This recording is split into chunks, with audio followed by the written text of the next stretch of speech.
Gita Mahatmya Keagungan bab 11. Dewa Siwa berkata, "Wahai Parwati, sekarang aku akan menceritakan kepadamu keagungan bab 11 Srimad Bhagavad Gita. Tidaklah mungkin untuk bisa menguraikan keagungannya secara lengkap, sebab ada ribuan kisah sehingga aku hanya akan menceritakan salah satunya saja. Di tepian sungai Pranita terdapat sebuah kota luas bernama Megankara. Di sana berdiri sebuah kuil termasyhur Sri Jagat Iswara, arca yang memegang busur di tangannya. Di kota Megankara itu hidup seorang Brahmana suci bernama Sunanda yang tetap sebagai brahmacari seumur hidupnya.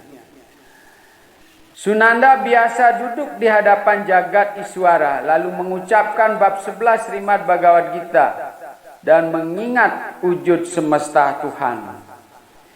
Dengan mengucapkan bab 11 Srimad Bhagavad Gita, ia dapat mengekang indera-indera sepenuhnya dan mampu mengingat Sri Jagat Iswara senantiasa. Suatu ketika Brahmana suci Sunanda itu mengadakan perjalanan mengunjungi tempat-tempat suci di tepian sungai Godapari. Ia mengunjungi semua tempat suci bermula dari Pirat Tirta. Di semua tempat suci yang dikunjunginya, ia mandi dan darsan kepada arca yang dipuja di sana. Suatu hari ia tiba di kota Piwaha Mandapa. Bersama rekan-rekannya ia berusaha mencari tempat menginap dan akhirnya di tengah kota itu ia menemukan sebuah dharmasala. Di sanalah mereka beristirahat malam itu. Ketika Sunanda terbangun keesokan paginya, ia menemukan bahwa semua rekannya telah hilang. Ketika sedang mencari-cari mereka, ia bertemu dengan pemimpin kota itu, yang segera bersujud di kakinya lalu berkata, "Wahai Resi Agung, saya tidak tahu kemana rekan-rekan Anda pergi, tapi saya bisa katakan bahwa tidak ada penyembah Tuhan yang setara denganmu. Saya belum pernah melihat ada orang sesuci diri Anda. Wahai Brahmana terhormat, saya mohon sudilah Anda tinggal di kota ini." Ketika Sunanda mendengar permohonan tulus pemimpin kota ini, ia memutuskan untuk tinggal di kota tersebut selama beberapa hari. Pemimpin kota itu menyiapkan segala yang diperlukan demi kenyamanan Sunanda dan sibuk melayani siang dan malam. Setelah 8 hari berlalu, seorang penduduk desa datang menemui Sunanda seraya menangis terisak-isak dan berkata, "Wahai Brahmana suci, kemarin malam seorang raksasa memasa putraku." Sunanda kemudian bertanya, "Di manakah raksasa itu tinggal? Dan bagaimana ia memakan putramu?" Penduduk desa itu menjawab, "Di kota ini tinggal seorang raksasa yang amat menakutkan, yang setiap hari memakan penduduk desa atau saat kapanpun ia ingin makan.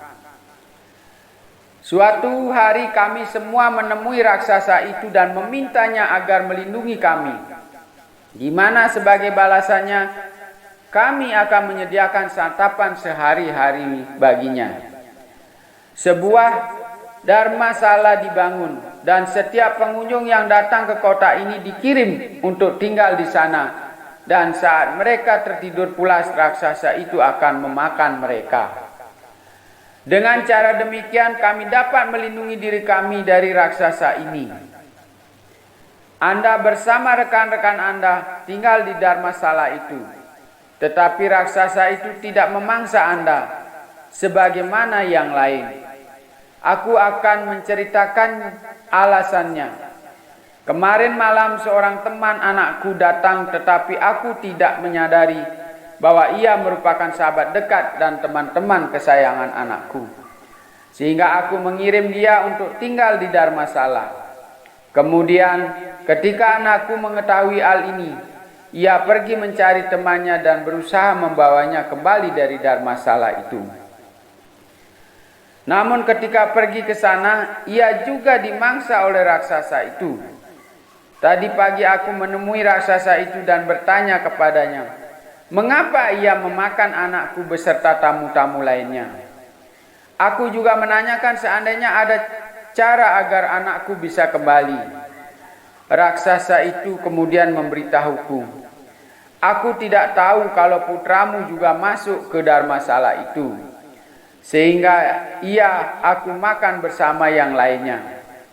Soal mengembalikan putramu, itu bisa terjadi apabila aku terbebas dari badan raksasa ini, yang hanya bisa terjadi atas karunia seseorang yang mengucapkan bab 11 Srimad Bhagavad Gita setiap hari. Saat ini ada seorang Brahmana tinggal di kota ini. Ia pernah tinggal di Dharmasala ini, tetapi aku tidak memakannya. Sebab setiap hari ia mengucapkan bab 11 Srimad Bhagavad Gita. Apabila Brahmana itu setiap hari mengucapkan bab 11 Bhagavad Gita selama 7 hari berturut-turut, kemudian memercikkan air kepadaku, maka aku bisa terbebas dari kutukan badan raksasa ini. Sunanda bertanya kepada penduduk desa itu, dosa macam apa yang dilakukan orang ini hingga mendapat badan raksasa? Penduduk desa itu menjawab, dahulu kala ada seorang petani yang tinggal di kota ini. Suatu hari, saat ia sedang menjaga lahan pertaniannya, tak jauh darinya ada seekor burung bangkai yang cukup besar menyerang seseorang yang sedang berjalan di jalanan. Pada saat itu seorang yogi kebetulan lewat, dan ketika ia melihat orang tersebut diserang oleh burung bangkai itu, ia bergegas mendekat untuk memberi pertolongan. Namun ketika tiba di tempat kejadian, semua sudah terlambat. Kemudian yogi itu menjadi sangat marah terhadap petani itu, lalu berkata kepadanya sebagai berikut, orang yang melihat orang lain terancam bahaya dari serangan pencuri, ular, api, diserang oleh senjata dan sebagainya, dan kendati ia mampu menolong namun tidak berbuat apa-apa, pasti dihukum oleh Yamaraja. Setelah menjalani penderitaan di neraka dalam kurun waktu sangat panjang, ia akan lahir sebagai seekor serigala. Orang yang membantu seseorang yang sedang membutuhkan pertolongan pasti memuaskan Sri Wisnu.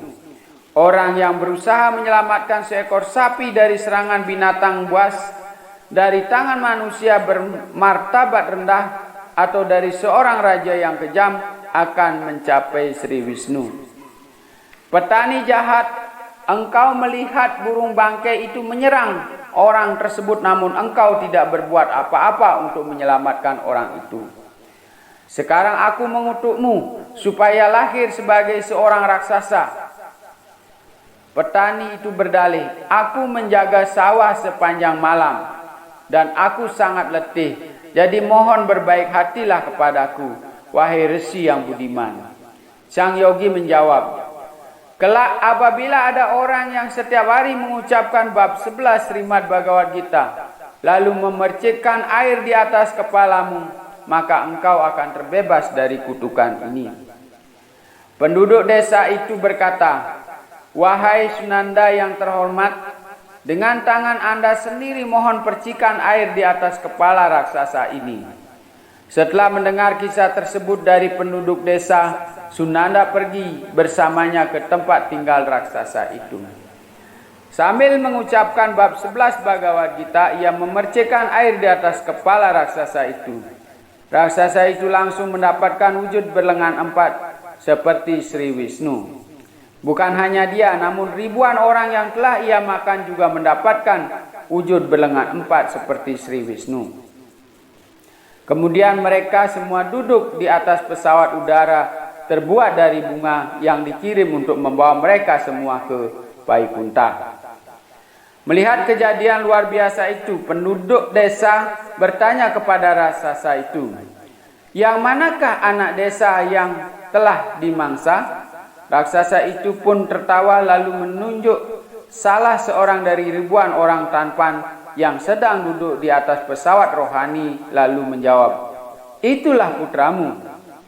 Penduduk desa itu meminta anaknya untuk kembali ke rumah bersamanya. Mendengar permintaan ayahnya, sang anak menjawab sambil tersenyum, "Wahai Tuan yang baik hati, berkali-kali Anda telah menjadi anakku dan aku menjadi putra Anda. Namun sekarang atas karunia Sunanda, penyembah murni yang mulia ini, aku telah bebas dari lingkaran kelahiran dan kematian. Dan sekarang aku akan pergi ke rumahku yang asli, Vaikunta. Wahai Tuan, mohon berserah dirilah di kaki Padma Sunanda dan dengarkan darinya bab 11 Srimad Bhagavad Gita. Maka Anda pun akan bisa mencapai kediaman Sri Wisnu Vaikunta. Tidak ada keraguan akan hal itu. Ajaran manis ini telah muncul di medan perang Kurukshetra dari bibir Sri Krishna sebagai jawaban atas pertanyaan kawannya Arjuna. Hanya dengan mendengarkan atau mengucapkan percakapan ini, orang dapat menghancurkan simpul erat yang telah mengikat kita pada lingkaran kelahiran dan kematian ini. Dewa Siwa berkata, seusai menyampaikan kata-kata bijak itu kepada ayahnya, ia pergi menuju Vaikunta bersama semua roh beruntung tersebut. Dan ayahnya mempelajari bab 11 Srimad Bhagavad Gita dari Sunanda. Dalam waktu singkat mereka juga pergi menuju Vaikunta. Wahai Parwati, engkau telah mendengar keagungan bab 11 Srimad Bhagavad Gita yang mampu menghancurkan segala reaksi dosa.